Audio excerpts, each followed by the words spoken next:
Thought there'd be more to see than that. That trailer's got wood in it, but I suppose they're limited to how much they can tow. Yeah, they're just leaving with their first load. They'll be back. So, yesterday evening, I advertised the wood that we have. You know, the big loads of wood, big bits of trees down in the chicken run and elsewhere in the garden, and advertised it on a free site because we cannot process it. We're too old. It's too far away from the house. The log splitter didn't work for us. The wood is too big for that. So I decided to advertise it for free on a free site, and the couple that are taking it are have just gone off with their first load and are coming back for a second load. It's stinking hot out there. I wouldn't want to be loading wood in this weather. We do have storms forecast. It's going to suddenly drop. There's going to be quite a plummet in temperature. At the moment, it's supposedly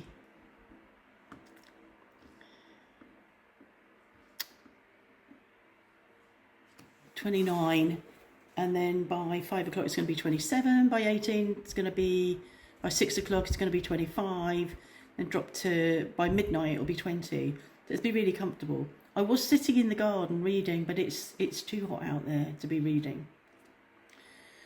The Starlinks was really easy to set up, really easy. It just needed powering up and then choosing a spot outside to sit it. It comes on a stand that where you saw it in a previous video. It comes on a stand. It's really spooky because it sits there and it's flat like this. It's flat, and you stand and watch it and nothing happens, and you wonder what's going to happen. And I stood and watched it this morning because we bought it in overnight, so it was flat again.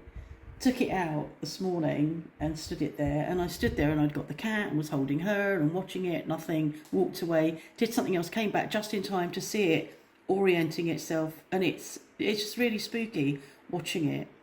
It's not facing the way I expected to. Somebody in comments said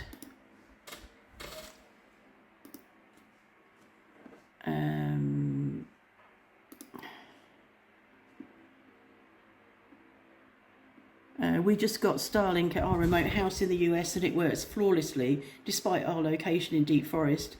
As soon as I got it through my head that the antenna wanted to point northeast rather than towards the best view of uninterrupted sky, it connected right away. Well, ours is facing those trees. It's like the trees that belong to next door. And that's north. And you saw me out the front earlier in the week going, has that moved? You know, my girouette, and that's facing south. I always think north is where that gap is in the trees, and I'm often filming clouds through where the trees are like that in a V. I ought to know better because the sun rises over there a lot, or near there. But no, I'm not very good. Left, right, north, west, south, east, I'm not very good with it. So they're coming back for more. I also advertised, we've got a Bramley apple tree, and I advertised for people to come and help yourself if you want Bramley apples. I got too many takers, so this couple might take some. Then Jo said, my daughter said, oh, can I have some? So I went and picked her some, bought them back. Then Vicky, our cleaner, said, can I have some? So I went and picked her some and bought them back. And then Jo said, oh, actually, I can't come over and pick them up. Can you leave me some on the tree? And I thought, I got people to pick them so that I didn't have to, but I've ended up picking apples. Anyway, all of the animals are in this interior garden, so the gate, the metal gate into and out of the big garden, they can come in and out of that. The people collecting wood, and cockerel. The cockerel, I just thought, I know I thought this every day, I just thought, oh, I'm not looking forward to seeing him this morning. He's still gaping. I'm still trying to get diatom down him. I made up a mixture of So they're locked in this back garden. So I could put a mixture down in here, knowing that they would go for it because they couldn't go anywhere else. And I made it of oats and ginger and cinnamon, clove, fenugreek, apple cider vinegar, probiotic, yogurt, and oregano and beetroot powder. So it's pink, it wasn't red, so I don't think it would have been any more attractive to a chicken than without it. But I'm just chucking stuff in there that I'm thinking, well, you know, hopefully it'll help.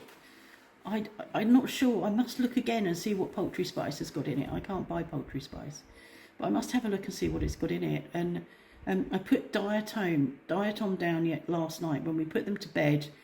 He was eating the corn that we throw on the floor, so I chucked a bit of diatom on that, hoping that he'd take some of that in as he was eating. So integration. As for integration, I'm still really worried about it. The Brahma hen in the morning is very interested in what's in the cage. This morning she wasn't standing on top of it, but previous mornings she's been standing on top of it. And I'm not sure if that's her just showing that she's boss or what, but she's very interested in what's in the cage. I think once all this wood's gone and once the people have gone and whatever, I might have to bite the bullet again and open them all out so that they've got both of the runs, the run that Ludo's cleared and the big run that he's cleared of nettles, and the wood will be gone, and the shed, you know, the coop. So they've got lots of places to run away, and I'm just going to have to bite the bullet and walk away. I think I can't walk away. I can't walk away because when she did go for the marron seems to be the one she's interested in. When she did go for the marron, she was really standing on her, and the cockerel was about to pile in, which is when I had to intervene. So I think I'll have to stay and be there for a bit because I don't want to come back and find I've got a dead hen. I think both the azure and the marron have laid this morning. I could see the marron sitting on the nest, and then I heard, sitting up here, I heard the normal shouting that hens do when they've laid an egg. So I think we'll have a blue and a brownish egg. They're not the dark brown ones I was hoping for, but I don't care really. As I showed you, what the colour is on the outside makes no difference. Everything looks the same on the inside.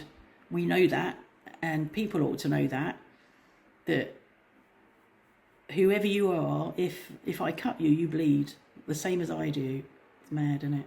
Anyway, that's all I think so far. I think I might stop this now, but knowing me, I might start it again if there's more to say. So I might wait a bit. Oh, my speed on Ookla.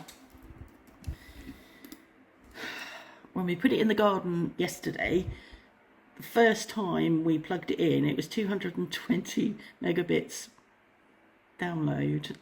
We've been on 14 download at 220 megabits. And then I think it's got my history on here for some reason. I'll do another one. I did it this morning and it was 140 something, 147 I think, which is fine. I uploaded a cloud video and I watched it go up in about 4 minutes. God, that's going to... Oh, I'm just doing it again now. It's whipped round when it's just... I can't get over the speed. And bearing in mind that it's not in an optimum position where it is at the moment. And I've had to order the bits we need to mount it on. We're going to put it on the carved roof. So it's not in its optimum position. It's standing out there on the metal table on the patio. So download 116, upload 27. Amazing. And I'm very happy with that, despite it being Elon Musk. Anyway, thanks for watching and see you again soon.